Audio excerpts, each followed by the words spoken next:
do other things, and your eyesight's perfectly fine. Well, what happened? That person's going, don't look at anything. I'm hiding something, so don't know what I'm doing, and don't look at it. And it's all on a psychic level. On an outward level, they can't say that, because if they do, then you're going to go, what are you hiding? And so a naturally observant person sometimes gets very invalidated, because around this person, they just totally kind of lost it, and they didn't observe things that they normally observe, and later on they go, wow, how could I have missed that? Well, if you look on a psychic level, that other person was saying, don't look at this, don't look at that, don't look at this, go away. It's a blocking. Yeah, and so if you fight that, if I'm determined to fight out, right? And break through that so barrier. you're going, here's the invalidation that says, you can't do this, you can't have this.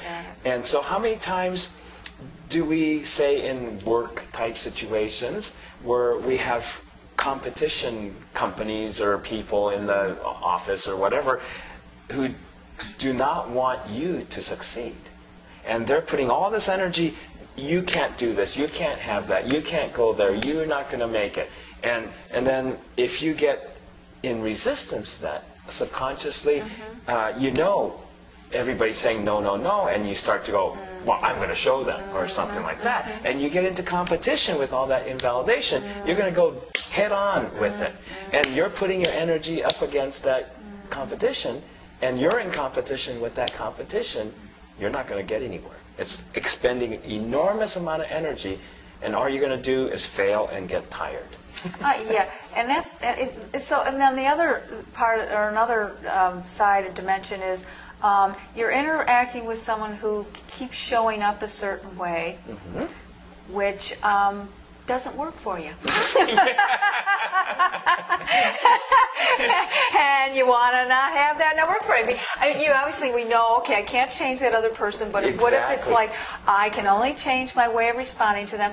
But is there a point at which you say, this doesn't feel like integrity to me, or it's stressful, it's a strain for me? I mean, is there a point at which you say, okay, I can't engage with this person anymore? I mean, where maybe you can talk about that. Yes, there's so many examples. Earlier we were talking before we were here about the time when Raphael, my wife, and I went to Mexico, and we're standing in line for the immigrations, and we were laughing because amongst the 4 or 5 immigration officials that were stamping the visas and stuff, they all seemed to be nice people, except for the one that we were in line for.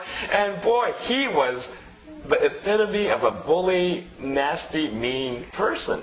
And every single person, there's no problems in their passport, but it's just like he glares at them and and stamp, and just mean. Just their energy was mean. His treatment of people were very abusive, and we're about 3 back in line. And so we're going, okay, this will be interesting. It's our luck to be in this line.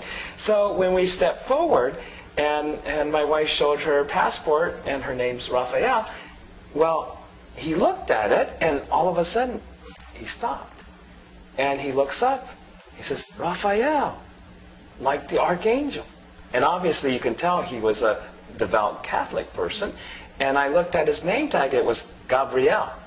And I said, I showed my passport, and it says, Mikael. And he goes, and I said, yes, we're having an archangel convention. And he started cracking up. He was just laughing. And after that, everything broke through. And he was the nicest man. He welcomed us. He said, I'm so glad to have you in my country. Welcome to Mexico. Did you send him prayers or thoughts or something before you got up to the lion's den there? No, it was like you said, if we change where we are with it. So when we first bumped into it, maybe my initial reaction was, oh no, we're stuck in this line. And then I decided, well, that's not going to help, is it? Because that just, he's already full of everybody throwing energy at him, saying, oh, what a mean and abuse. Oh, I don't want to be in his line. So it just gets worse and worse. That's that resistance and effort.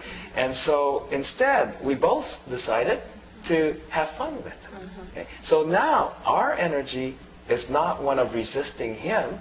Our energy is very much, okay, this is a fun thing. And he matched it. And another example, when a friend of mine was injured very severely, he had a metal stake through his foot. And he was very angry with himself, aside from being terrified. I mean, we're way in the boonies. It's going to take the paramedics, the ambulance, at least 45 minutes to an hour to get there. And he's bleeding profusely.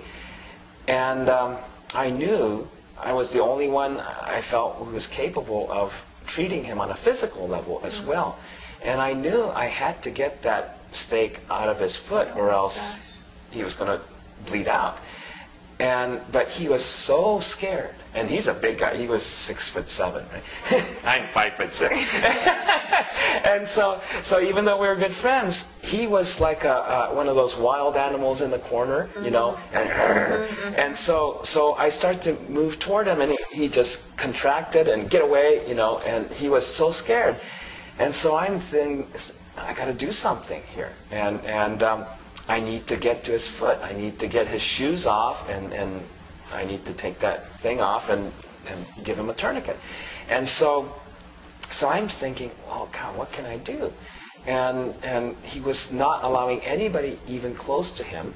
So I thought, oh yeah, you know, I could do. I was a nurse before, many years before that. And so I told him, you know, remember, I was a nurse. I know about these things. And so then I put on my doctor valence. Yeah, you know, how doctors go, So that's what I did. I went, I said, I won't touch you. I said, don't worry, I'm not going to touch you. And then I got his curiosity. I drew him out of his fear, and he started to go, what? So that was the opening. And I said, I see the problem, and I said, it's okay. The good news, you don't have brain damage. That's good. Yeah, and he started cracking up. He started laughing, and the minute he laughed, it broke the spell, right? And then I was surprised what happened next. He laughed, and as soon as he laughed, it broke the spell, and then he got angry. He said, no, you're wrong. And I'm going, okay, I could be wrong. And he said, the reason I have a metal stake through my foot is because I had brain damage to start with. And then he started laughing. And so I was able to treat him, and he was perfectly fine by the time the ambulance came, and he went off to the hospital. Well, later on, he told me that the revelation he had was, he said, you know, I was in excruciating pain, and I couldn't even think about letting you or anybody else touch me.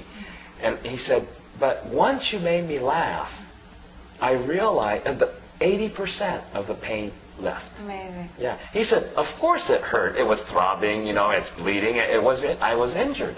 But in the ambulance, he said, I was having a great time with the paramedics, and he said, the 20% pain, he said, I can handle. And I knew I was going to be treated. I knew I wasn't going to die and get crippled or anything. He said, all the fear was gone. He said, the laughter was the key. He said, the minute you got me to laugh, everything was fine, and the pain became totally manageable. That was Dr. Cousins' work, wasn't it? Cousins? Oh, who laughed his way to health. Yeah. Laughter, right, yeah. Laugh therapy. Yeah, and because I know without a doubt that nobody heals themselves when they're unhappy. No one heals themselves when they're angry. No one heals themselves when they're in apathy or boredom. Okay? But when you can be a little happy, if you can smile, if you can start to laugh, that's not the goal. Laughter is the beginning. Okay? People laugh so little sometimes that they think to get to the place of being able to laugh is a major goal.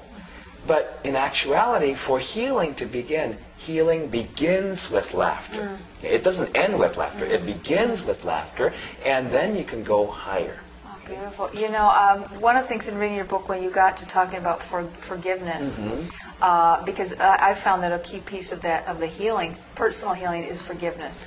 you know, and not just, oh, I forgive, you know, my ex this or my boss this, but, you know, self-forgiveness